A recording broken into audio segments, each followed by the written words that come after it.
মালিক মালিক আমাকে বাঁচাও মালিক, আমাকে বাঁচাও মালিক, আমাকে বাঁচাও মালিক, আমাকে বাঁচাও মালিক, আমাকে বাঁচাও মালিক, আমাকে বাঁচাও মালিক, আমাকে বাঁচাও মালিক, আমাকে বাঁচাও মালিক। আমজাদ, আমার শত্রু সিন্দবাদ কোথায়?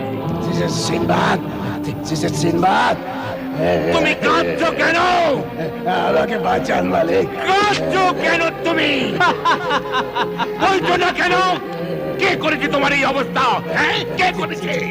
সিনবাদ করেছে মালিক।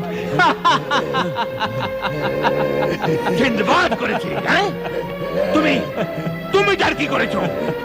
তার জাহাজকে ডুবিয়ে দিয়েছো? হ্যাঁ, না না, ডোবাতে পারিনি। আর সিন্দবাদকেও ধরে আনতে পারোনি? হ্যাঁ, ওকে আমি ধরতে পারিনি। সিনবাদ সত্যের এমন